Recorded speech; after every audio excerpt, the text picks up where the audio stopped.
को मजबूत कर सकूं और आपके सुझावों से अपने आप को समृद्ध कर सकूं। राजेश जोशी ने कविता लेखन की शुरुआत बकौल राजेश जोशी 1972-73 के आसपास आरंभ कर दी थी और उनकी जो पहली कविता 1977 में पहल पुस्तिका के रूप में प्रकाशित हुई लंबी कविता समर गाथा, वह 75-76 में लिखी जा चुकी थी। ये वर्ष के उल्लेख मैं इसलिए कर रहा हूँ कि इन वर्ष के उल्लेख के साथ इस देश में बहुत सारी जो उथल पुथल मची हुई है, इस देश का जो पूरा राजनीतिक सामाजिक इतिहास रहा है, उस इतिहास के बरक्स कवि की चेतना और कवि का कवि कर्म, उसे हमें देखते हुए उनकी कविता को पढ़ने और समझने की कोशिश करनी चाहिए। और 72 से लेकर के 2021 जब उनका उल्लंघन नाम से काव्य संग्रह प्रकाशित हुआ है, तो ये लगभग 50 वर्षों की उनकी काव्य यात्रा लगभग पूरी होते दिखाई पड़ती है। इस 50 वर्ष की काव्य यात्रा को मैं प्रतीकात्मक रूप में कहूँ तो जैसे वो एक पूरे गोलार्ध की यात्रा है, वो पूरी मनुष्यता की यात्रा है, धरती की यात्रा है। और इस यात्रा में उनके जो सुर हैं, उनके जो स्वर हैं और उनकी जो कविता का कलेवर है, वह बहुत ही विकसित हुआ है, बहुत ही प्रभावकारी हुआ है। लेकिन बहुत सी बातें ऐसी हैं जो कहने के लिए हमें बहुत दुखी और चिंतित भी करती हैं, क्योंकि उनकी जो चिंताएं आज के 50 वर्ष पहले उन्होंने जाहिर की थी अपनी कविताओं में, वह उनके सद्य प्रकाशित संग्रह में भी वे चिंताएं हमें देखने को मिलती हैं। तो बात हम उन्हीं चिंताओं से शुरू करेंगे और इसके बाद उनकी कविता के दूसरे आयामों तक जाने की कोशिश करेंगे।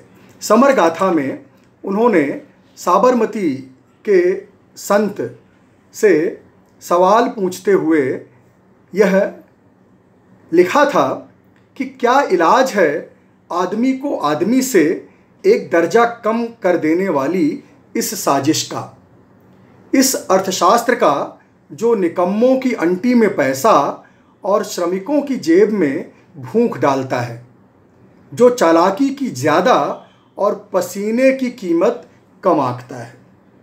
उन्होंने स्वयं स्वीकार किया है कि समर गाथा के लिखने के दौरान वे अपने पूर्ववर्ती बड़े कवियों से बहुत प्रभावित थे और उन्होंने एक यूनानी जो कहानी पढ़ी थी गोल्डन फ्लीस की खोज, उससे भी उन्होंने प्रेरणा ली थी। और इस पूरी काव्य लंबी कविता में उन्होंने एक तरह से इंसानी सभ्यता के इतिहास को और उसके संघर्ष को, उसकी जिजीविषा को चित्रित करने की कोशिश की है। लेकिन सवाल ये खड़ा रह जाता है कि वे किससे नफ़रत करने की बात कर रहे थे और जिनसे नफ़रत करने की वो हमसे बात कर रहे थे, हमें सलाह दे रहे थे, क्या आज हमने वो सबक प्राप्त किया? और मुझे लगता है कि एक कवि के रूप में राजेश जोशी इससे बहुत इत्तेफाक नहीं रखते कि हम लोगों ने उनकी बातों को और हमारे समय की ज़रूरतों को इस तरह से अपने जीवन में अपनाया, हमने उसे अपना विषय बनाया। उल्लंघन कविता उनके संग्रह की पहली कविता है और उस पहली कविता में वे कवि को उल्लंघन का अधिकारी मानते हैं और वो अपने जीवन के बारे में बताते हुए, जैसा कि उनका जन्म 1946 में हुआ था, मैंने तो अपनी आँख ही तब खोली जब सविनय अवज्ञा के आह्वान पर सड़कों पर निकल आया देश, उसके नारे ही मेरे कानों में बोले गए पहले शब्द थे। यानी सविनय अवज्ञा, तो वह जो सविनय अवज्ञा की शुरुआत, उनके जीवन के वो पहले शब्द, यानी देश की आज़ादी की लड़ाई का आंदोलन, और वहाँ से लेकर निरंतर जो उनकी काव्य यात्रा है, उसको वो समेटते हुए इस संग्रह में लिखते हैं कि कई बार लगता है कि उल्लंघन की प्रक्रिया उलट बांसी बनकर रह गई है हमारे मुल्क में। हमने सोचा था कि लाग आए हैं हम बहुत सारी मूर्खताओं को अब वो कभी सिर नहीं उठाएंगी, लेकिन एक दिन वो पहाड़ सी खड़ी नजर आईं और हम उनकी तलहटी में खड़े बौने थे। यह जो हमारा बौनापन है, हमें ऊंचा उठाने की जो पूरी कविता की कोशिश रही, बावजूद इसके हम इतने बौने क्यों होते चले गए, हमारे इस बौनेपन को उन्होंने बार बार आगाह किया था। उल्लंघन के पहले जो उनका संग्रह 2015 में आया था, जिद, उसमें जिद शीर्षक से जो उनकी कविता है, उसमें भी उन्होंने आगाह किया था कि दुनियादार लोगों, तुम्हारी चुप्पियों ने बढ़ाई है अपराधों और अपराधियों की संख्या हर बार, कि शरीफ जादों, तुम्हारी निसंगता ने बढ़ाए हैं अन्यायियों के हौसले, कि मक्कार चुप्पियों ने नहीं, छोटी छोटी आवाज़ों ने ही बदली है अत्याचारी सल्तनतें। और इस तरह से छोटी छोटी आवाज़ों का आह्वान कवि करता हुआ आगे बढ़ रहा है। अब यहाँ पर ठहर कर रुक कर हम देखें कि समर गाथा के बाद उनका जो काव्य संग्रह प्रकाशित हुआ, उनके शीर्षकों में कितनी मासूमियत, कितनी कोमलता थी, लेकिन वह मासूमियत, वह कोमलता किस तरह से दृढ़ता और जिद और उल्लंघन के कगार तक पहुंचती है, यह एक कवि की यात्रा को देखने का भी एक नज़रिया हो सकता है। मिट्टी का चेहरा उनका दूसरा कविता संग्रह है। एक दिन बोलेंगे पेड़ से वे शुरुआत करते हैं और दोनों को जिस संग्रह में समाहित करके पुनः प्रकाशित किया गया, उसका शीर्षक है धूप घड़ी। और इसके बाद नेपथ्य में हंसी, दो पंक्तियों के बीच और चांद की वर्तनी जैसे कविता संग्रह उनके प्रकाशित होते हैं। आप देखें कि चांद की वर्तनी कविता संग्रह की आखिरी कविता है, एक कवि का काम। मैं उस कविता को उद्धृत करके राजेश जोशी ने एक कवि के रूप में जो काम किए हैं उसकी कुछ समीक्षा करने की कोशिश करूंगा। कवि का काम शीर्षक से उन्होंने जो कविता लिखी, उसमें वे लिखते हैं कि मसलन बहुत सारे कामों में एक कठिन काम है नदियों की कलकल करती आवाज़ों का अनुवाद करना। ध्यान दीजिए, जो व्यक्ति नफ़रत, आक्रोश और चुप्पियों को तोड़ने की बात कर रहा है, उसने बहुत कोमल, बहुत मुलायम और बहुत ही प्यारी मीठी किस्सा गोई से लबरेज कविताएं भी लिखी हैं, लेकिन उसके स्वर में यह जो बदलाव आया है, जिसने कभी कहा था कि कहावतें अर्थ से ज़्यादा आशय में उनका निवास करती हैं, उसका अभिप्राय बहुत महत्वपूर्ण होता है। वे लिखते हैं कि नदियों की कलकल करती आवाज़ों का अनुवाद करना, पेड़ों के हराने और हजारों प्रजातियों की चिड़ियों के चहचहाने का अनुवाद करना, पहाड़ों और पठारों दोनों की ही भाषा दुर्गम होती है, आंसुओं के लिए अपनी भाषा में कभी नहीं मिल पाते उतने पारदर्शी शब्द, बेजुबान लोगों के दुख और गुस्से के लिए ढूंढने पड़ते हैं कवि को सही सही उतने ही ताप से भरे शब्द, और चुप के लिए ऐसे शब्द ढूंढ निकालना कि शब्द में लिखे जाने के बाद भी वह चुप ही लगे, इसके लिए बहुत महीन हुनर की ज़रूरत होती है। कवि से जो उनकी अपेक्षाएं हैं और कविता से वो जिस तरह के काम की उम्मीद करते हैं, वह इसलिए महत्वपूर्ण है क्योंकि वह स्वयं भी इस बात को स्वीकार करते हैं कि समर गाथा के बाद के संग्रहों में उनका स्वर बदला हुआ है। वह जो साठोत्तरी आक्रोश मोहभंग का दौर था, उससे यह आगे की पीढ़ी है जो बहुत ही शांत है, बहुत ही संयत है, लेकिन अपनी प्रतिबद्धता से कोई समझौता नहीं करती है और अपनी कलात्मकता को लेकर एक नई विशिष्ट कविता के रूप में कविता के इतिहास में दर्ज होती है। वे जनपक्षधरता और सरोकारों की प्रतिबद्धता के कवि हैं। स्थानीयता से लेकर उनकी कविता में स्थानीयता के बहुत सारे तत्व मिलते हैं। भोपाल शहर की बहुत सारे किस्सा गोई और वहाँ की वानगी उनकी कविताओं में प्राप्त होती है। उन्होंने एक पुस्तक ही लिखी है किस्सा कोताह नाम से, जो कभी कभी वो आत्मकथा और उपन्यास के बीच कुछ संस्मरणात्मक रचना के रूप में वो स्वयं भी कहते हैं इसे किसी विधा में रखना ज़रूरी नहीं है, लेकिन उसमें एक गप्पी के रोजनामचे के रूप में उन्होंने जो बहुत सारे किस्सों को बयान किया है, उनकी कविताओं में भी वह किस्सा गोई बहुत साफ साफ नज़र आती है। किस्सा गोई की जो सबसे बड़ी खासियत होती है वह होती है किस्सा सुनाने वाले के साथ एक आत्मीयता। यह आत्मीयता जो किस्सा गो और किस्सा सुनने वाले के बीच होती है, वह आत्मीयता कवि और उसकी कविता के श्रोताओं और पाठकों में भी निर्मित होती चलती है। तो किस्सा गो जैसी आत्मीयता, भाषा की लयात्मकता, गीतात्मक शैली और सांगीतिक रचना उनके समकालीन कवियों में उन्हें विशिष्ट बनाती है। मैंने उनके सभी संग्रहों से गुजरते हुए ऐसी अनेक कविताओं की पहचान की है जिसमें किस्सा गोई का तत्व बहुत ज़्यादा उभर कर सामने आया है। और इस किस्सा गोई में वे जो लोक जीवन हैं, जो लोक मान्यताएं हैं, जो एक शहर में अलग अलग किंवदंतियां हैं, जो अफवाहें हैं, जो कहानियां हैं और जो गप हैं, उन सब को जोड़ते हुए, उन सब से कविता के लिए विषय चुनते हुए और अपनी कविता के सोदेश्यता को धार देते हुए और उसे एक नए कला के मुकाम पर ले जाने की कोशिश करते नज़र आते हैं। आप उनकी कविताओं को पढ़ते हुए देखेंगे कि वे किस्सों को कच्चे माल के रूप में कविता में इस्तेमाल करते हैं। किस्सा कोताह में वे लिखते हैं कि किस्से कहानियों का कच्चा माल है, लेकिन मुझे लगता है कि उन्होंने अपनी कविता में सबसे ज़्यादा किस्सों को कच्चे माल के रूप में अपनाया है। हम लोग प्याज के बारे में जानते हैं। प्याज हमारे दैनंदिन जीवन के बहुत सारे कामों में इस्तेमाल होती है।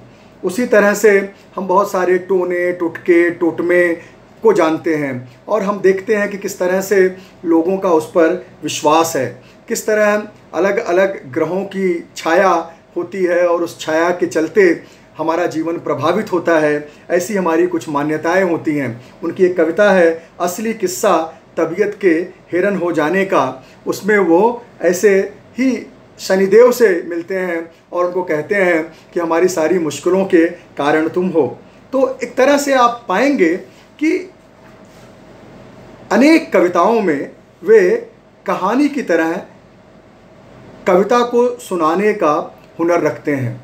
वे झूठ की भी कहानी आपको सुना देंगे, चाँद की कहानियों से आपको परिचित कराएंगे, कबूतर, बिल्ली, पत्थर की अंगूठियों की कहानी, तितलियों, वे 3 पत्थर और पहाड़ तक की कहानी वे सुनाते हुए अपनी कविता में नज़र आएंगे।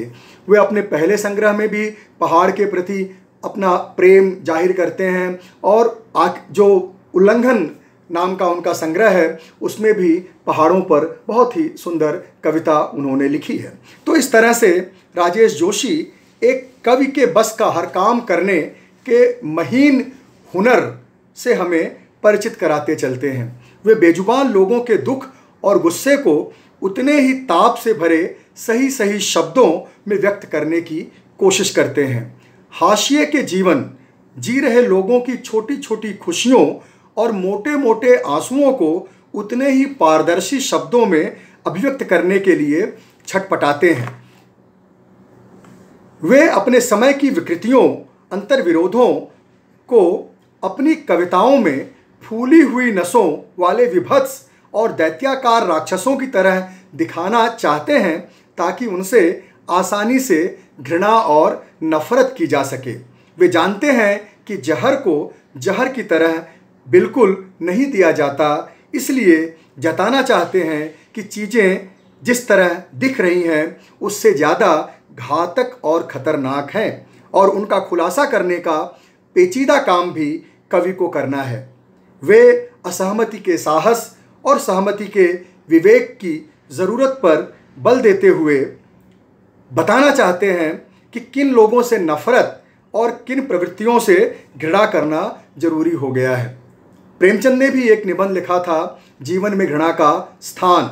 और अगर आपकी घृणा, आपका प्रेम जाहिर नहीं है, और यदि आप जिससे घृणा करनी है, जिससे नफरत करनी है, उसके प्रति अपनी नफरत को छुपाने की कोशिश करते हैं, तो आप प्रबंधन कर रहे हैं, आप कुछ ऐसा करने की कोशिश कर रहे हैं जो आपसे अपेक्षित नहीं है। जीवन की सुंदरता को कुरूप करने वाली कोशिशों के प्रति बनी एक प्रकार की मौन सहमति को महान कला मूल्यों की आड़ में छिपाने वाले यशाप्रार्थी रचनाकारों की आत्मा में गुदगुदी और कानों में फुसफुसा रहे डॉलर को बेनकाब करने से भी वे नहीं बचते। और जैसा मैंने कविता को उद्धृत किया था कि साथ ही हजारों प्रजाति की चिड़ियों, नदियों, पेड़ों, पहाड़ों, पठारों की दुर्गम भाषा के काव्यानुवाद की चुनौती को स्वीकार करते हैं। राजेश जोशी आग, पानी, हवा, आकाश और धरती को बचाने वाले, जिंदगी के हाशिए पर अनाम और चुपचाप रह रहे धरती के नमक को इसी पृथ्वी पर थोड़ी सी जगह देने का संवेदनात्मक आह्वान करते हुए अपनी पूरी काव्य यात्रा में दिखलाई पड़ते हैं। हम सब ने देखा होगा कि एक प्लेटफॉर्म पर ट्रेन में प्रवेश करने के लिए ऐसे कई सारे झुंड हमें दिखाई पड़ते हैं जो अपने सर पर एक छोटा सा गट्ठर रखे रहते हैं, और वह गट्ठर एक तरह से उनकी पूरी गृहस्थी का सामान होता है, और वो बंजारे की तरह एक जगह से दूसरे जगह के चक्कर लगाते रहते हैं। उनकी अपनी कोई जगह नहीं होती, उनका अपना कोई मुकाम नहीं होता, और हम भी उन्हें जगह देने से कतराते हैं, नाक भौं सिकोड़ते हैं।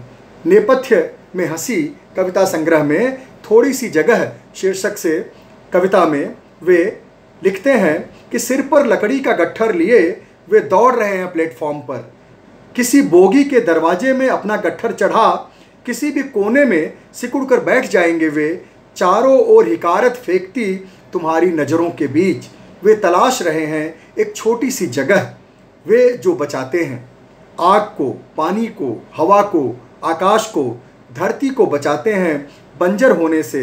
हमारी भाषा में जो नहीं घेरते जगह, वे अक्सर जिंदगी के हाशिए पर रह लेते हैं अनाम और चुपचाप। वे जो इस धरती के नमक हैं, उन्हें चाहिए बस उतनी सी जगह जितनी चाँद का अक्स घेरता है पानी में। तो वो हमारी ज़िंदगी के नमक हैं। अब आप बताएं कि हमारा जीवन, ये पूरा संसार, ये हमारी जो मान्यता है कि वह पंच तत्वों से बना हुआ है, और उन पंच तत्वों की जो सबसे ज़्यादा रक्षा कर रहा है, और हम सब तथा कथित सभ्य लोग जो इन पंच तत्वों को सबसे ज़्यादा प्रदूषित करने वाले लोग हैं, हम उन पर हिकारत भरी नज़र डालते हैं और उन्हें थोड़ी सी भी जगह देने को तैयार नहीं दिखते हैं। हम लोगों ने धूमिल की कविता में पढ़ा था कि कविता एक निर्दोष आदमी का हलफनामा है जिसे शब्दों की अदालत में अपराधी के कटघरे में खड़ा कर दिया गया है। राजेश जोशी की कविता में आने वाले इत्यादि, उनका एक संग्रह है 2 पंक्तियों के बीच, उसमें एक कविता है जिसका शीर्षक ही है इत्यादि। और ये इत्यादि कौन लोग हैं कि अपराधी ठहराए गए लाखों करोड़ों निर्दोष जनों का प्रतिनिधित्व ये इत्यादि करते हैं। अजीब विडंबना है कि गोष्ठियों से लेकर गणतंत्र की प्रत्येक गतिविधि में इत्यादि हर जगह शामिल होते हैं। मसलन भाषण सुनने, उपस्थिति बढ़ाने, जुलूस में तख्तियां उठाने और नारे लगाने, लंबी लाइनों में लगकर मतदान करने, और इस तरह के वे बहुत सारे काम करते हैं जिनसे देश और दुनिया चलती है, पर वे इत्यादि की इयत्ता से बाहर नहीं निकल पाते। यहाँ तक कि बिना किसी अपराध के पुलिस की गोली से मार दिए जाने पर भी इत्यादि ही रह जाते हैं। राजेश जोशी ऐसे निरपराध जनों की ताकत को बखूबी पहचानते हैं, और वे लिखते हैं कि इत्यादि यूँ तो हर जोखिम से डरते थे, लेकिन कभी कभी जब वो डरना छोड़ देते थे तो बाकी सब उनसे डरने लगते थे। कवि की जो उम्मीद है ऐसे ही इत्यादि लोगों से है। इत्यादि की इयत्ता में आने वाले, वे परिधि पर जीवन जीने वाले, हाशिए पर जीवन जी रहे लोगों की आवाज़ को, उनके डर को, आवाज़ को स्वर देने और उनके भीतर जो डर बसा हुआ है उसे निकालने, क्योंकि वो जिस दिन डरना वे छोड़ देंगे उसी दिन ही उनके जीवन में बदलाव आना शुरू होगा। अनेक कविताओं में यह संदेश राजेश जोशी देते हुए मिलते हैं कि कैसे जो मासूम लोग हैं, जो निरपराध लोग हैं, जिन लोगों ने स्वयं को एक तरह से पिंजड़े में आज़ाद कैद हो जाने दिया है, उनको आज़ादी के लिए खुद प्रयत्न करने होंगे। वो चिड़िया का एक उदाहरण देते हुए चिड़िया शीर्षक से कविता में लिखते हैं कि बाजार के रास्ते यह जो गुलामी आ रही है, जो पिंजरे के रूप में आ रही है, उससे चिड़िया को वो सचेत करते हैं और उसे कहते हैं कि उसे अपना स्वभाव बदलने की ज़रूरत है। बारूद के रंग वाली चिड़िया, बारूद का स्वभाव भी सीख, उड़ना गाना तो ठीक लेकिन ताव खाना भी सीख। वे बारूद के रंग वाली चिड़िया से बारूद के तत्व को ग्रहण करने की बात कहते हैं, क्योंकि यदि वह बारूद का स्वभाव पाएगी तो वह इतने लाचार होकर उस पिंजरे में स्वयं प्रवेश नहीं कर जाएगी जो हमें बाजार की ताकतें ललचाते हुए उसका तिलिस्म पैदा करके हमें उसके भीतर आकर्षित करने की कोशिश कर रही हैं। तो निहत्थों और निरपराध लोगों को अपराधी ठहराए जाने और मार दिए जाने के इस निराशा भरे दौर में भी राजेश जोशी आशा का दामन नहीं छोड़ते। समकालीन स्थितियों से उपजी गहरी हताशा के क्षणों को भी वे उन संघर्षों को देख रहे होते हैं जो अकेले दम पर बिखरे हुए आमजन अलग अलग लड़ रहे हैं। इस अलग अलग लड़ते लोगों की शक्ति के समन्वय की बात वे करते हैं कि एक चिड़िया एकदम आसपास हमारे साथ साथ हमारे अपने गीत और अंडे की हिफाजत के लिए लड़ रही है बाज से, और उसकी परछाई एक उफनती हुई नदी है।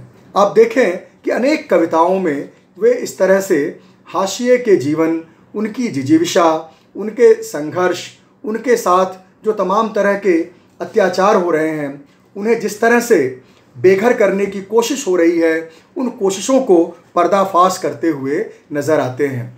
वहाँ थोड़ी जगह की बात करने वाले कवि राजेश जोशी उल्लंघन में जो उनका सद्य प्रकाशित संग्रह है उसमें कविता संकलित है बेघरों का गाना।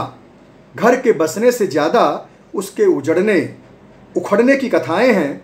कथाओं में विधि, अनगिनत स्मृतियाँ, सपने और सिसकियाँ, ठोकरें, गालियाँ, अपमान, बर्तनों में लगे दोंचे और हमारी चप्पलों की उखड़ी हुई बद्धियाँ हमारे विस्थापन की कथा का सारांश है।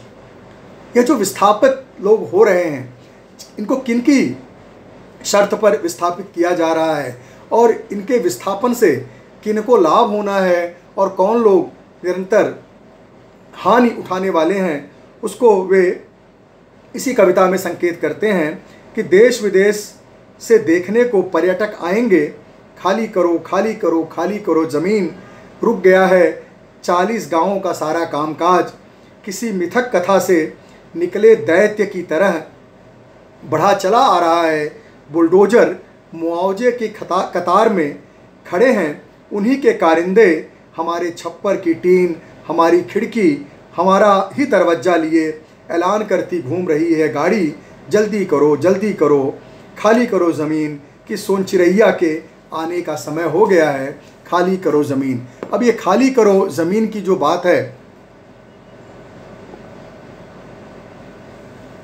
हम सब इसे समझ रहे हैं कि कवि विस्थापन की समस्या को बहुत ही कलात्मक स्वर में उठाने की कोशिश कर रहा है। हम सब ने प्रगतिशील कविता के दौर में नागार्जुन हों, केदारनाथ अग्रवाल हों और अनेक कवियों में एक प्रवृत्ति देखी है कि उनकी कविताओं में प्रेम का और ख़ास करके गार्हस्थ प्रेम का, दाम्पत्य प्रेम का बहुत ही सुंदर निदर्शन हुआ है। साथ ही साथ जो जीवन हमारी आधी दुनिया जी रही है उसके जो कष्ट हैं, उनकी जो पीड़ा है, और ख़ास करके अपने ही घर में जो हमारी आधी दुनिया यानी जो पत्नी है वह किस तरह बदलती चली गई है, उस बदलते जीवन की शिनाख्त भी कवि ने किया है। एक तरह से स्त्रियों की स्थिति और उनकी दुनिया के संकट को कई सारी कविताओं में राजेश जोशी ने व्यक्त करने की कोशिश की है। बहुत ही कई सारी उनकी प्रेम कविताएं भी इसी श्रेणी में आती हैं। जैसे शहद जब पकेगा, यह धूप घड़ी में संकलित है। उसी तरह से उसकी गृहस्थी, पीठ की खुजली, उसका चेहरा, उस प्लम्बर का नाम, प्रतिध्वनि, नहीं कहना, लहसुन की कली, मेरे भीतर एक स्त्री रहती है, और मुलाकात। इस तरह से अनेक कविताएं हैं जहाँ पर वे स्त्री जीवन के प्रति बहुत ही गहरी संवेदना प्रकट करते हैं।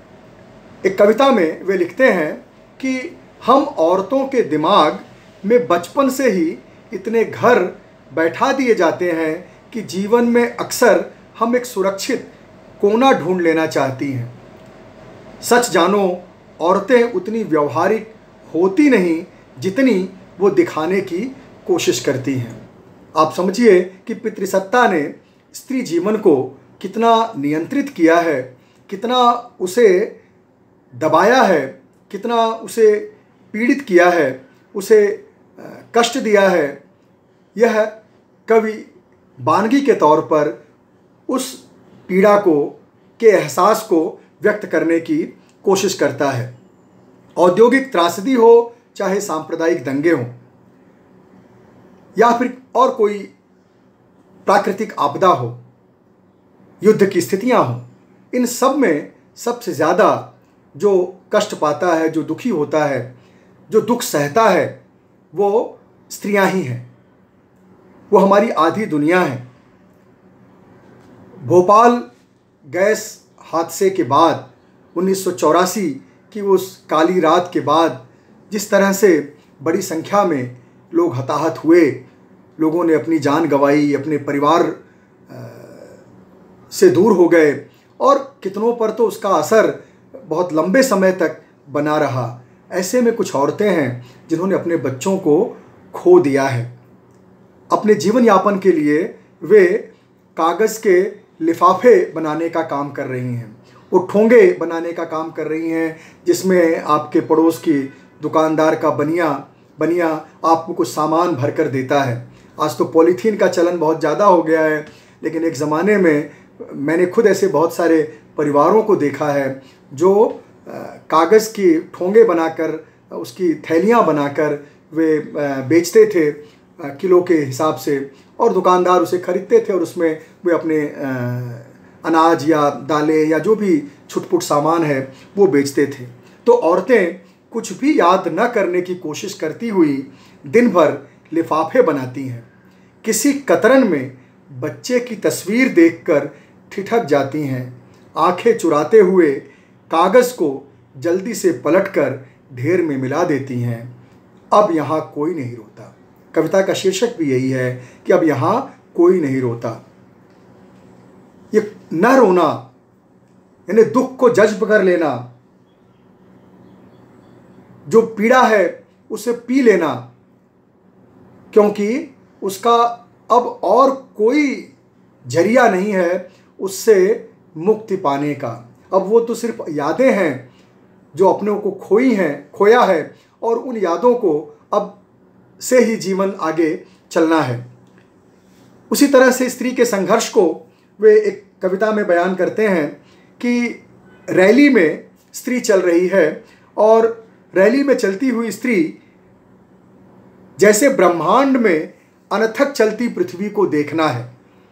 केदारनाथ अग्रवाल एक नौकरानी को देखते हुए कविता लिखते हैं कि मैंने उसको जब भी देखा, लोहा जैसे गलते देखा, ढलते देखा, मैंने उसको जब भी देखा, गोली जैसा चलते देखा।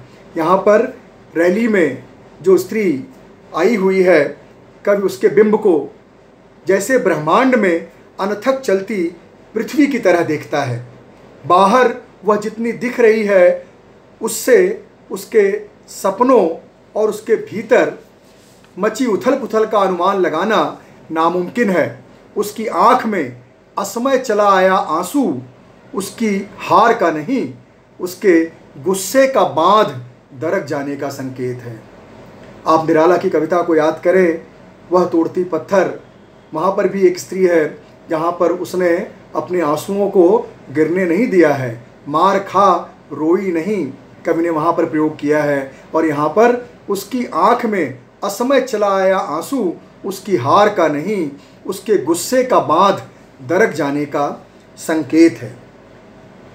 पीठ की खुजली बड़ी गृहस्थ जीवन की बहुत ही कोमल कविता है, जहाँ पर कवि को पीठ में खुजली हो रही है और उस खुजली के लिए वो कहीं बाहर गया हुआ है और वहाँ पर उसको कुछ सहारा ढूंढ पा नहीं रहा है कि जिससे वो अपनी पीठ की खुजली को दूर कर ले। और कवि लिखता है कि जहाँ तक जा सकता है ले जाता हूँ खींच कर पीठ पर अपना हाथ, लेकिन यह नामुराद खुजली हर बार और आगे खिसक जाती है।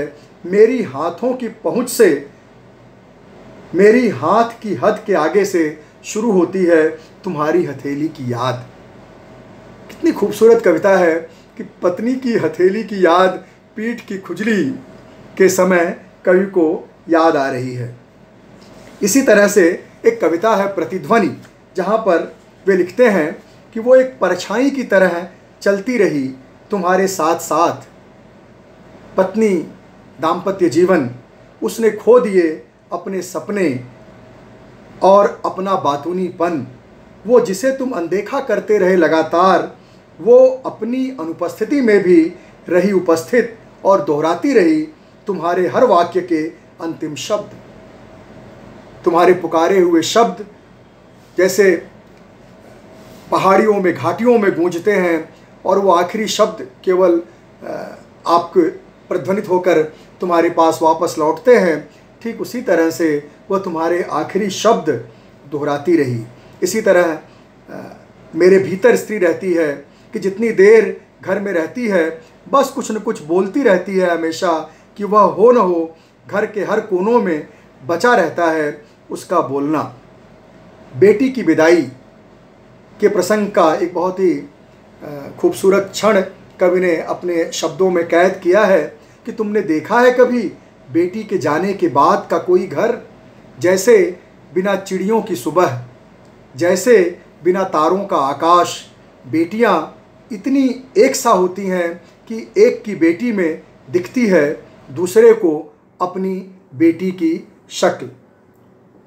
तो आप देखें कि कवि स्त्रियों के प्रति, बेटियों के प्रति और पूरी कायनात की आधी जो जनसंख्या है उसके प्रति बड़ी हमदर्दी, बड़ी संवेदना के साथ देख रहा है और अपनी कविता में वह प्रकट करने की निरंतर कोशिश करते हैं। मैंने राजेश जोशी की कविताओं को पढ़ते हुए पाया कि वे सबसे ज़्यादा अपनी कविताओं में युवकों को और बच्चों को संबोधित करते हैं। आप अनेक कविताओं में पाएंगे कि वो बच्चों की ज़िंदगी और उनके जीवन में आ रहे बदलावों को अपनी कविता में दर्ज कर रहे हैं। उनकी बड़ी चिंताएं हैं कि हमारे बच्चे कैसे बदलते जा रहे हैं, कैसे उनका जीवन बदलता जा रहा है, कैसे उन्हें जो उनकी बुनियादी ज़रूरतें थी वह उनको प्राप्त नहीं हो रही है।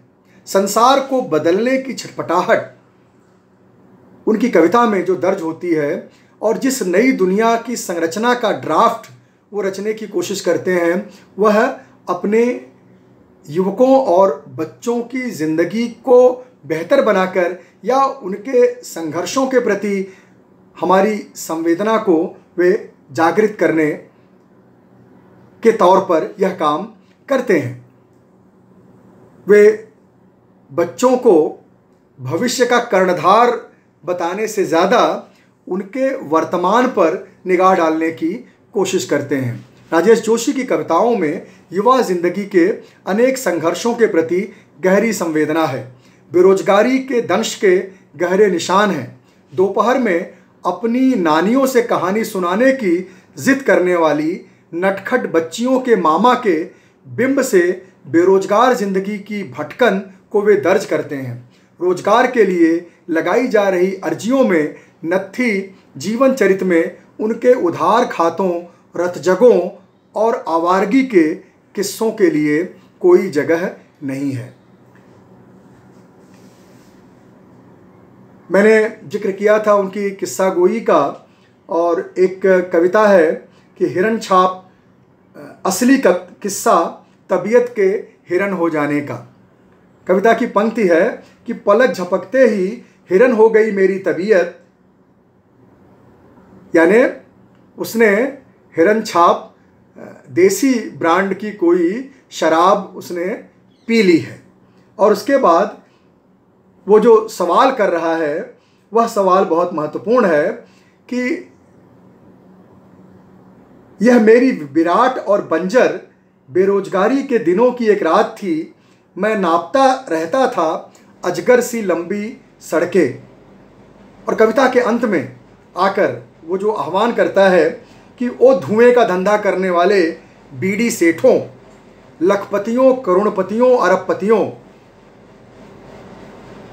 ध्यान रखिए तबीयत हिरन हो चुकी है, क्योंकि उसने अपने इस बेरोजगारी के दिनों में हिरन छाप को भीतर जज्ब कर लिया है और उसने 8 आने की बीड़ी खरीदी है। और उस बीड़ी के धुएं से वह जो बात कह रहा है कि ए ओ धुएं का धंधा करने वाले बीड़ी सेठों, लखपतियों, करोड़पतियों, अरबपतियों, याद रखना यह मेरा 8 आने का एहसान।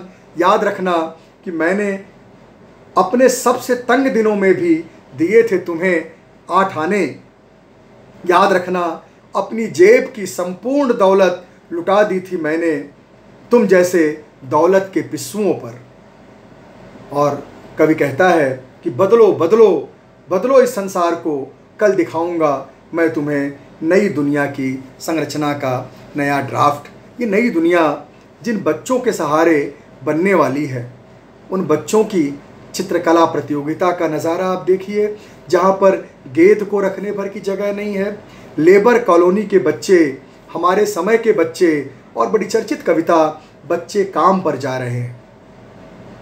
इन कविताओं में कवि की चिंता आप महसूस कर सकते हैं कि छोटे छोटे बच्चे जो लेबर कॉलोनी में खेल रहे हैं, जिनमें इस देश का भविष्य बसता है, वे किस तरह से आगे चलकर केवल बेरोजगारी की संख्या में इजाफा करते हैं और बहुत से छोटे छोटे ऐसे कामों में लगा दिए जाते हैं और उसका कोई मूल्य न तो उनको उनका समाज देता है, न यह देश उन्हें उनकी कद्र करता है। बच्चे काम पर जा रहे हैं। कविता की बानगी देखें कि हमारे समय की सबसे भयानक पंक्ति है, यह भयानक है, इसे विवरण की तरह लिखा जाना चाहिए, इसे सवाल की तरह। भयानक है, लेकिन इससे भी ज़्यादा यह कि है सारी चीज़ें हस्ब मामूल, पर दुनिया की हज़ारों सड़कों से गुजरते हुए बच्चे, बहुत छोटे छोटे बच्चे काम पर जा रहे हैं। आजकल एक बड़ी चिंता हम लोगों की यह है कि हमारे बच्चे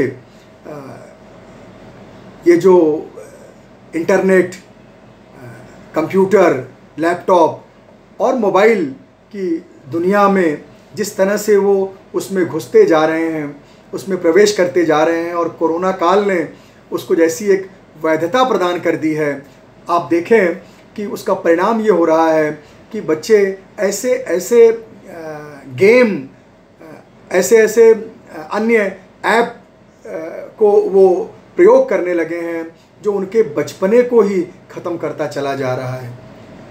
कैसे उनका बचपना उनसे छूटता जा रहा है, कैसे वे असमय ही बड़े गंभीर भी होते जा रहे हैं, और हमारे जो पारिवारिक मूल्य थे, हमारे जो संयुक्त परिवार में हमने अर्जित किया था, वह कैसे छींचते चले जा रहे हैं।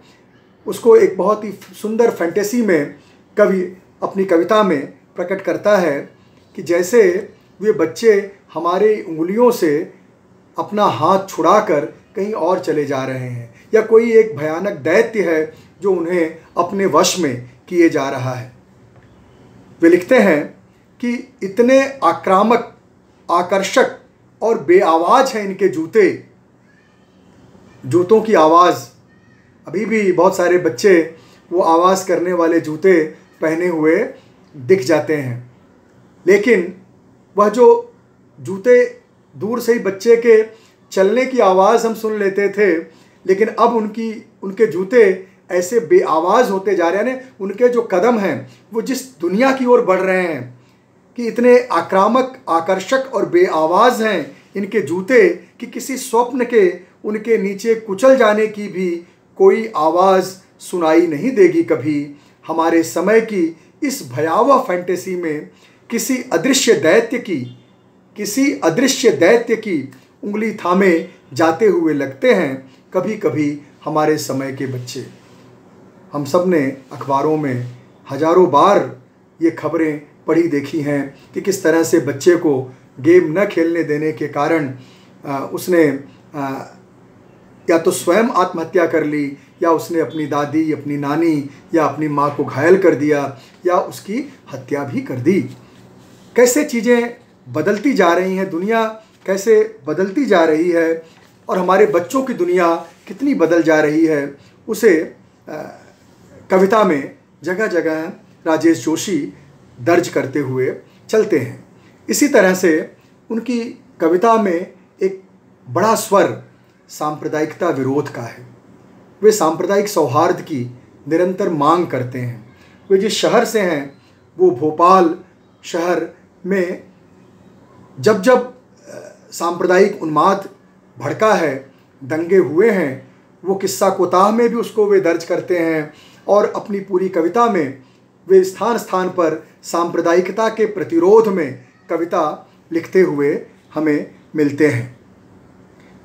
सन 80 में उनका पहला संग्रह एक दिन बोलेंगे पेड़ आता है, और उसमें एक कविता है सलीम और मैं और 59 का साल, जिसमें वे बताते हैं कि किस तरह से सलीम और वो यारों दोस्तों के बीच में बैलों की जोड़ी कहे जाते थे, और दोनों में जो हमारी जो आपसदारी थी, 59 की बात है। कवि की उम्र 12-13 वर्ष की रही होगी।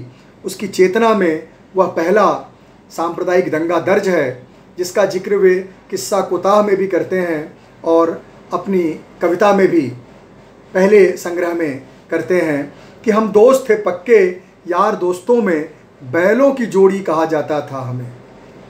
ध्यान दीजिए आपसदारी कैसी थी कि हमारे घर की चाय में उसके तस्तरी प्याले अलग थे और पानी के लिए एक कांच का गिलास भी।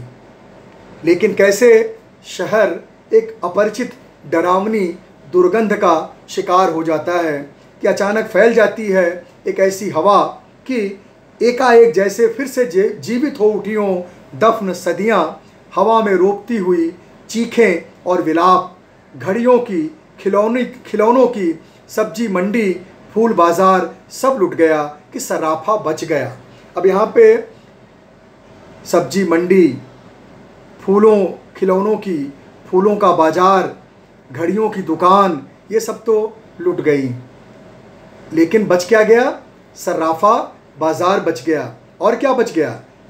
छगनलाल सेठ के मकान पर खरोंच नहीं आई, फखरू का पेट्रोल पंप नहीं जला, लेकिन मोचीपुरे की पूरी पट्टी साफ हो गई। तो ये सांप्रदायिक तनाव और हिंसा किस तरह से राजनीति का एक जरिया बनते हैं, और उससे हम वोटों की राजनीति करने के लिए, अपने राजनीतिक लाभ की रोटी सेकने के लिए इंसान को इंसान से लड़ा देने की जो कोशिश करते हैं, उसका परिणाम क्या होता है। इसी कविता की अगली पंक्तियों में राजेश जोशी दर्ज करते हैं कि एक ही दरवाजे से आए थे अंदर दंगे के बाद, सलीम और गप्पी राजेश जोशी कि एक ही दरवाजे से आए थे अंदर तकरीबन साथ साथ उसी बेंच पर बैठे थे, लेकिन साथ साथ नहीं। तुम एक छोर पर थे रशीद और इदरीस के साथ, और मैं था दूसरे छोर पर फुलवानी के साथ। क्या केवल 3 सप्ताह में बदल गए थे हमारे चेहरे?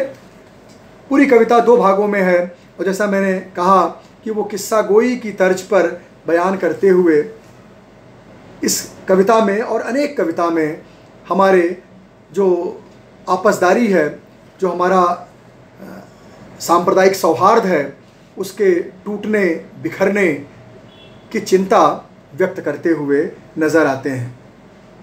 मेरठ 87 नाम की उनकी कविता, और ये सब बहुत 80 के दशक की कविताएं हैं। आप देखें कि इतने वर्षों में चीज़ें अभी भी यथावत हैं, अभी भी जिन चीज़ों से हमें अपने आप को बचाना था, वे चीज़ें आज भी और ख़तरनाक रूप में हमारे सामने हैं, और कवि और ही प्रखर स्वर में उनकी मुखालफत करता हुआ दिख रहा है। यानी 25-26 की उम्र से लेकर 75 की उम्र तक वे सांप्रदायिकता के खिलाफ निरंतर संघर्ष करते हुए दिखते हैं। मेरठ 87 नाम की कविता है, उसमें वे लिखते हैं, और बड़ी प्रतीकात्मक कविता है कि एक पिता है और एक उसका पुत्र है, दोनों ट्रेन में जा रहे हैं, वे कहीं छुपे हुए हैं ट्रेन में, और बार बार पूछते हैं कि गाड़ी कहाँ रुकी है, और पता चलता है कि जो नीचे से जवाब आता है वो मेरठ, यानी मेरठ में एक सांप्रदायिक हिंसा एक दौर में हुई थी, और वह जो सांप्रदायिक हिंसा तनाव है वह धीरे धीरे पूरे देश में दिखाई पड़ रहा है। तो ऐसा लगता है कि जैसे गाड़ी मेरठ से निकलने का नाम ही नहीं ले रही है, वह उसी स्टॉप पे खड़ी है। यानी हम सब हमारी जो सभ्यता या हमारी आज़ादी की जो विकास यात्रा है, अभी भी वह सांप्रदायिक तनाव और दंगों के बीच में ही कहीं पे जैसे रुक गई है। हर स्टेशन पर पूछता है बूढ़ा, कौन सा स्टेशन है भैया? हर स्टेशन पर बाहर झांकता है लड़का, पढ़ता है बोर्ड और कहता है मेरठ मेरठ मेरठ। मेरठ से बाहर निकलेगी यह रेलगाड़ी? यह जो सवाल है यह हम सबको सोचने पर विवश करता है, हमें अपने भीतर झांकने के लिए बाध्य करता है कि हम सबको एकजुट होकर देश की इस गाड़ी को उस प्रतीकात्मक रूप से जिसकी बात की गई है, मेरठ की वह स्थिति, सांप्रदायिक तनाव की वो स्थिति, उससे कब हम बाहर निकलेंगे। अनेक कविताएं हैं जिसमें वे उन साजिशों को बेनकाब करते हैं जो हमें बांटती हैं। कैसे वे दफन हुई सदियां जीवित हो उठती हैं, और कैसे हम अपरिचित डरावनी गंध में इस कदर खो जाते हैं कि हमारे भीतर बोए हुए अफीम के बीज अकुरा जाते हैं, फूल फल जाते हैं, और एक अंधेरे का विशाल वृक्ष के रूप में हम बदल जाते हैं।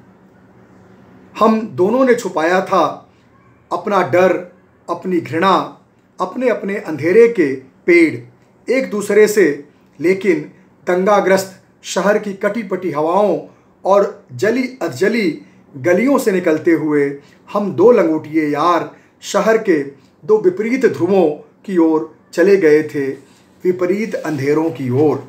अनेक कविताओं में वो ऐसे अंधेरे से लोगों को आगाह करने की निरंतर कोशिश करते हुए दिखते हैं। जैसा मैंने कहा था कि नफ़रत करनी है, घृणा करना है, क्योंकि वह बहुत ज़रूरी है।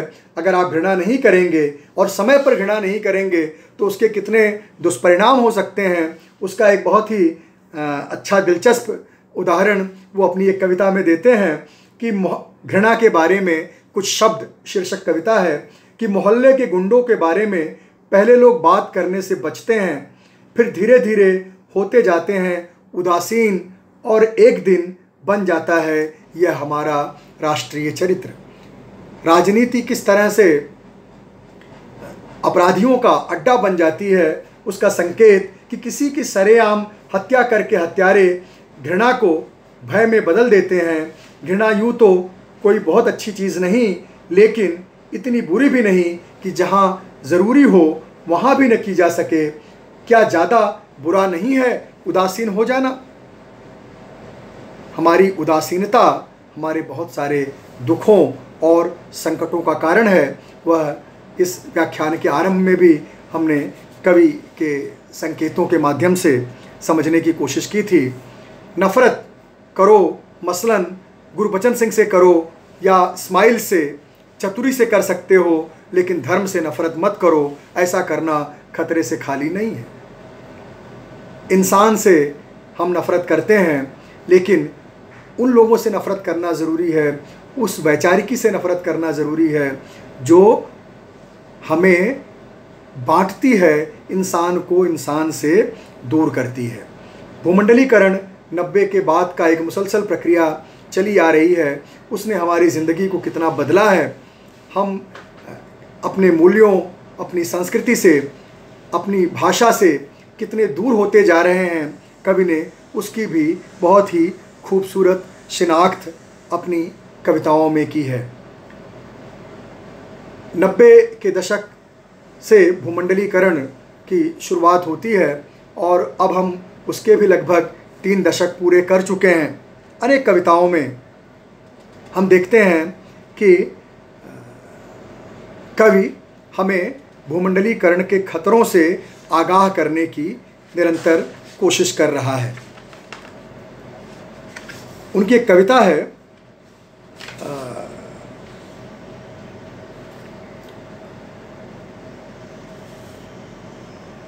पानी के बारे में, शीर्षक भूल रहा हूँ, पानी के बारे में, जिसमें वो कहते हैं कि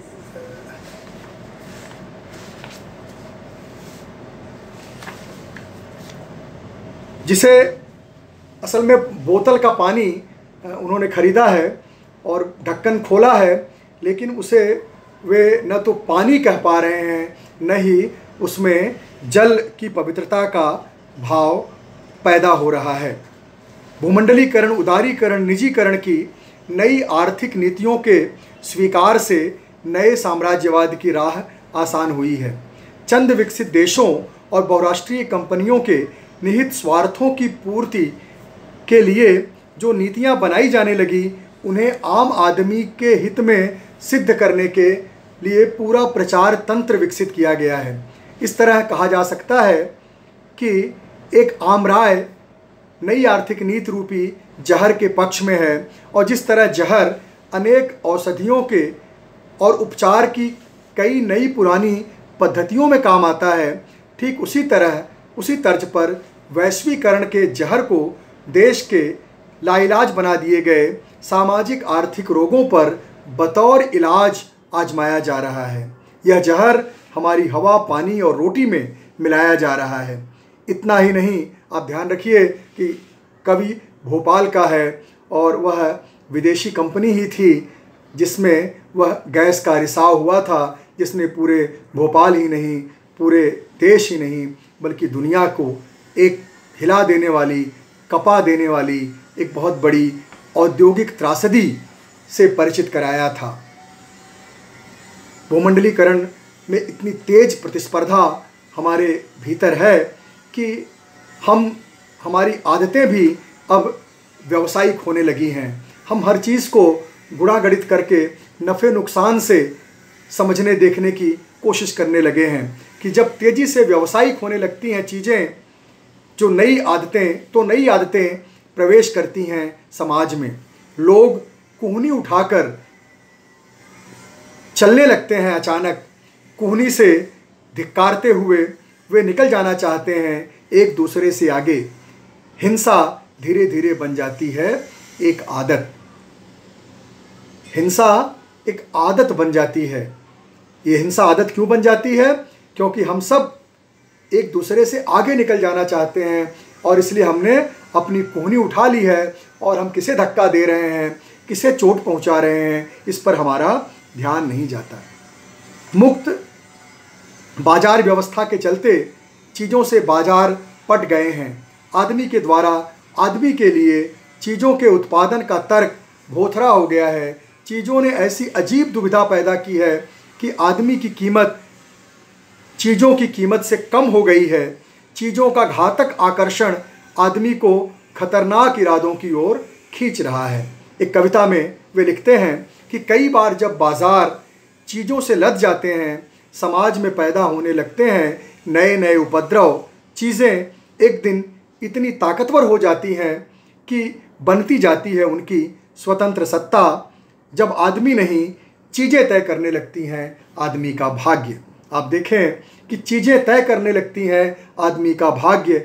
यह जो भूमंडलीकरण की विडंबना है, उसे बहुत ही खूबसूरत तरीके से अनेक कविताओं में राजेश जोशी ने रेखांकित करने का प्रयास किया है। भोपाल शहर के बीचों बीच एक होटल है, अहद होटल नाम से। जिस तरह से कॉफ़ी हाउस अलग अलग शहरों में होते हैं और ऐसी जगहें जहाँ पे कुछ पढ़े लिखे लोग बैठते हैं, लंबी चर्चाएं करते हैं, बौद्धिक विमर्श करते हैं, ऐसे ही एक अहद होटल कभी भोपाल शहर में हुआ करता था और वह अहद होटल अब नहीं बचा है और उसकी जगह पर चमचमाते जूतों की दुकान खुल गई है। यही है हमारे समय का एक सबसे पूरा बिंब और एक दिलचस्प प्रहसन भी कि जो जगह भरी होती थी कभी खूबसूरत शब्दों से, वहाँ अब चमकदार जूते भरे हैं और उनमें न किसी यात्रा की धूल है, न किसी पाँव के पसीने की गंध। यात्रा की धूल और पसीने की गंध, वो लोगों की चर्चाएं, वो बौद्धिक विमर्श, वो बातचीत, खूबसूरत शब्दों से भरा हुआ वह स्थान अहद होटल अब जूतों की दुकान में बदल गया है। और वो भी चमचमाते जूतों की दुकान। हम समझ सकते हैं कि यह जो विदेशी वस्तुओं के आयात की जो खुली छूट हुई है, उसके चलते जैसी वस्तुएं हमारे जीवन में प्रवेश कर रही हैं, वो कैसे हमारे बहुत ही खूबसूरत एहसासों को हमारी ज़िंदगी से विदा करती जा रही हैं, उस पर भी कवि ध्यान आकर्षित करता है। इसी तरह मैं आखिरी बात कहने जा रहा हूँ। पर्यावरण को लेकर राजेश जोशी आरंभ से अपनी कविता में बहुत ही सतर्क, बहुत ही सजग नज़र आते हैं।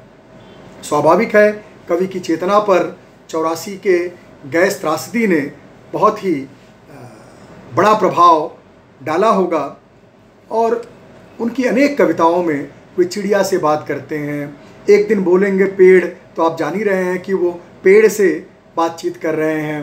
पेड़ों के बारे में, चिड़िया के बारे में, मछलियों के बारे में, नदियों के बारे में, इन सब के बारे में वो किस्सागोई के अंदाज में बात करते हुए नज़र आते हैं।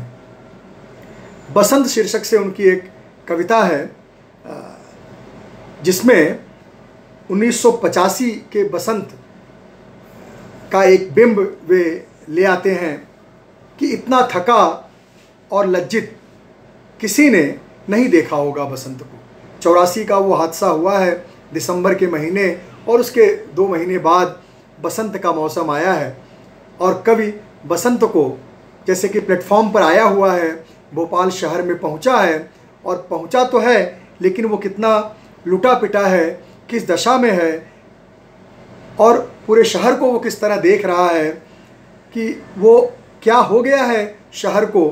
रेलवे प्लेटफॉर्म पर बेचैनी से चहलकदमी करता, सोचता है वह किसी भी दिशा को जाने वाली आए कोई भी गाड़ी, वह चला जाएगा किसी भी शहर को। इस तरह आते और इस तरह लौटते किसी ने नहीं देखा होगा इससे पहले कभी बसंत को। दलालों और बाजारों के इस समय का सर्वोच्च मूल्य मुनाफा ही रह गया है। मुनाफा कमाने की अंधी प्रतिस्पर्धा ने पर्यावरण की चिंताओं को हाशिए पर डाल दिया है। नदियों, समुद्रों, पेड़ों, पहाड़ों का समय अब कहाँ रह गया है। सब कुछ जैसे समाप्त होता जा रहा है। मछलियों को संबोधित करते हुए कवि लिखता है कि मछलियों, सूखते जा रहे हैं तुम्हारे घर, तुम कहाँ जाओगी। यह शेयर बाजार के दलालों का समय है। धुएं को चाहिए आग का घर, मछलियों को पानी, किसी न किसी के आश्रय में ही रह सकती हैं छायाएं। नदियों का नहीं, समुद्रों का नहीं, पेड़ पहाड़ों का नहीं, बाजारों का यह समय है। और जब बाजार का समय है तो इन सब के लिए कोई गुंजाइश नहीं बचती है। इसी तरह टेलीफोन, आज मोबाइल, जिस माध्यम से हम सब इतनी दूर से संवाद कर रहे हैं, बातचीत तो हो रही है, लेकिन वह कितनी संप्रेषण कितना हो रहा होगा, इस पर कोई भी बात निश्चित रूप से नहीं कही जा सकती। टेलीफोन शीर्षक कविता में वो संचार क्रांति के दौर में कैसी संवादहीनता पनपी है, उसको वो दर्शाने की कोशिश करते हैं कि संपर्क के साधन बहुत हैं, पर संबंधों का रस और ऊष्मा लगातार खींचती जा रही है। एक ही शहर में रहते हुए कभी कभार बहन से फ़ोन पर बात हो जाती है, पर नदियों, दरख्तों, परिंदों के पास न टेलीफोन है, मोबाइल, न उनका नंबर। उनसे बतियाने के लिए पास तक जाना ही पड़ता है। कवि लिखता है कि जिनसे बतियाने की इच्छा होती है, उनके पास तक ही जाना पड़ता है। हर बार यह टेलीफोन फिर किस मर्ज की दवा है। मित्रों, बहुत सारी बातें कवि के संदर्भ में कही जा सकती हैं। संग्रहों में ऐसे बहुत से विचार, भाव और कविता अपनी पूरी खूबसूरती, पूरी लयात्मकता के साथ पूरी सांगीतिक संरचना को व्यक्त करते हुए अनेक कविताओं में प्रकट हुई है। चूँकि कविता पर यह विमर्श, यह बातचीत लगभग 1 घंटे से ज़्यादा चल चुकी है, तो मुझे लगता है कि अब मुझे विश्राम लेना चाहिए। और अगर कोई प्रश्न, कोई सवाल, कोई जिज्ञासा लोगों की, सुनने वालों की होगी, तो निश्चित ही मैं जवाब देने में प्रसन्नता का अनुभव करूँगा। मुझे राजेश जोशी की कविताओं पर बातचीत करने के लिए आमंत्रित करने पर मैं डॉक्टर रीना सिंह जी का बहुत आभार मानता हूँ, और उन सभी साथियों का आभार मानता हूँ जो आभासी पटल पर मुझसे जुड़े हुए हैं, मेरी बातचीत सुन रहे हैं। निश्चित ही मैंने बहुत ही संक्षेप में राजेश जोशी की कविताओं के कुछ पहलुओं को आपके समक्ष रेखांकित करने का छोटा सा प्रयास किया है। इस प्रयास में कुछ न्यूनताएं हो सकती हैं और कुछ बातें मैं कहते कहते भी हो सकता है भूल गया हूँ, तो मुझे क्षमा कीजिएगा। आप सबने मुझे धैर्य से सुना। आपका बहुत बहुत धन्यवाद।